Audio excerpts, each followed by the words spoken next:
Our continued coverage of the Inland Off-Road Championship out at the Mariendal 250, which marked the penultimate round of the Championship Series for 2020, brings us now to the pointy end of the stick, the guys that were challenging for the wins in each of the categories. With the offending throttle cable problem they experienced in qualifying now sorted during the break before the start of the main race, it was all systems go. Slightly less nervous, Naldo was loving the outing in his new car and was getting more and more used to it and more confident with each passing kilometre. The pair started making their places up on loop number 1, but unsure of the fuel range, they decided to stop at the end of loop number 1 for a refuel. This cost them quite a bit of time in the DSP and against the opposition, who did not refuel, and they decided to rather play it safe for the first time out with the new car until they could feel things out and have an 100% guarantee that they'd make the end of the loop. They did put in the drive of the day though, coupled with their main rivals experiencing mechanical issues, to clinch first place in Class A and a very handy top 6 overall. Not bad for a first time out, and we'll certainly be keeping an eye on this crew for the future. They are gonna be players for 2020, believe it.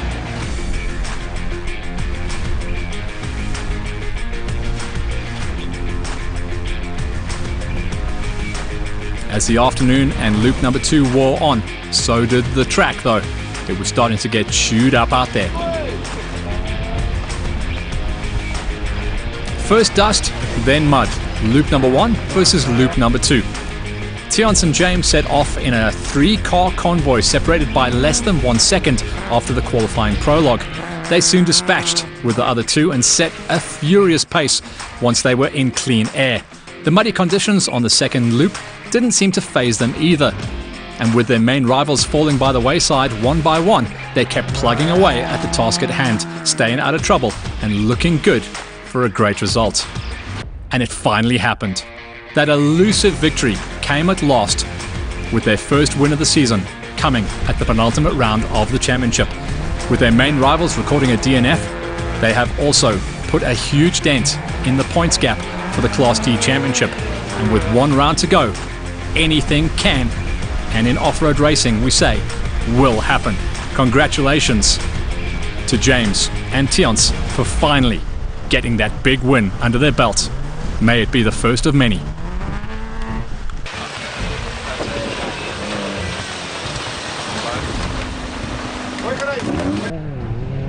For the G4 squad, with their closest rivals in the championship chase missing out on this event, Glenn and Craig wanted to run safe and not go out of their way to damage their car or their lead in the championship, with the season coming to a close very soon, which is a grueling marathon event out at Camille.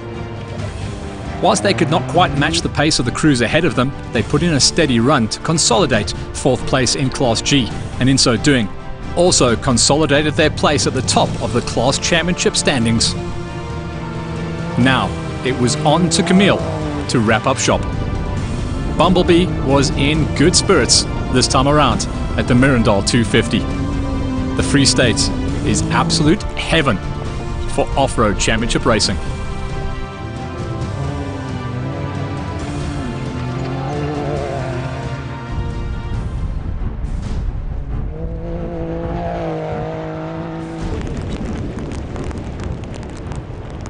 The side-by-sides in the G-Class did show incredible form in these changing weather conditions out at Mariendal. The G87 entry of Theo Erasmus and Edward Odendahl spent a great deal of the first loop in a battle for the lead with the G22. The lead changed hands a few times until G22 had a flat and needed to stop and change the flat tyre. Unfortunately, just before the end of the first loop, the same fate befell Theo and Edward, and they too lost the lead in the G-Class whilst changing the flat. Loop 2 proved a bit more challenging though, with fuel problems caused by a broken fuel pump as well as a broken drive belt put them out of the running for overall honours. But in the end, a 3rd place in Class G and overall was just reward for the elated pair who joined us in the closing rounds of the Inland Off-Road Championship, stepping away from their national racing duties and enjoying some hometown terrain and showing the locals what they can do in something that's not a tractor. This is Class G side-by-side racing, and this is Erasmus and Odendahl at their very best.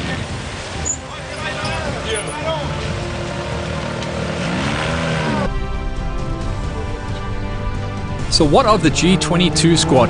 Well, Michael and Jean de Beer in the M&J Motors Lichtenberg entry set off first in the main race after a great qualifying run, which gave them clear air early on. A furious dice for the lead ensued on the first of 2 laps, with the lead swapping hands a few times. The dice was eventually spoiled by their flat tyre, which needed changing. Brothers Michael and Jean tried hard to catch up, but lost too much time changing that flat tyre, so often the case in off-road racing. No further problems came their way, luckily, but in the end they had to settle for second place in Class G and second overall, which was, you have to admit, a stunning result following on from their numbers of DNFs this season. Just to simply finish is great, but to finish with a high placing is something incredibly special. Once again, for the G22 squad, a good job done for Michael and Jean de Beer. There is only one way to ensure success, and that's to have no breakdowns, which could cost precious time to fix on the sideline or in the DSP, such as flat tyres, for example. Soon after the start, the G1 Can-Am Motornetics entry of Werner and Leon Mostert gained second place from the De Beers in the G22, who had to stop and change one of those nasty flats. Later on, still in the first loop, a flat wheel befell the G87 entry, and the Mostert brothers inherited the lead without having to make a pass, certainly under race conditions at least. Pressure was on them now to retain the lead while staying out of trouble, and their efforts were aided by some new tyres in the form of the CST Apaches, which had some serious grip and performed faultlessly. An elated crew then crossed the finish line, first place, just as the heavens opened and the storm truly arrived and landed on the rest of the competitors who were still out there, battling out for the final kilometers of the Mariendal 250. It would have been a huge relief for the Mosterts though. They have been carrying a lot of dark clouds around with them this year and a lot of bad luck. And even though the clouds delivered the rain out here in the Free State, for the Mosterts, they delivered the win that they badly needed just to get that confidence back where it needs to be.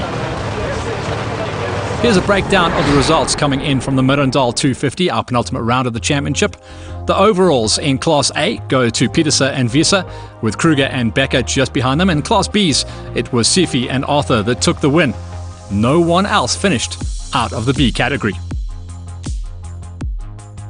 A DNF for Tony and Mike Gavea after only completing the first couple of kilometers. They'll have a lot of work to do on their car before they go to Camille for the final doubleheader.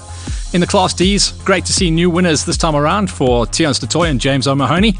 And then in Class E, Johan Visser and Jerry Besson, strong ahead of Benerick and Piers Botma. For the Class F, all about father and son pairing, Aki and Jandre Kruger. And then the Class G's, all about Werner and Leon Mostert on top ahead of Michael and Jean de Beer. 2 great drives coming out of the Class G's at the top of the pile.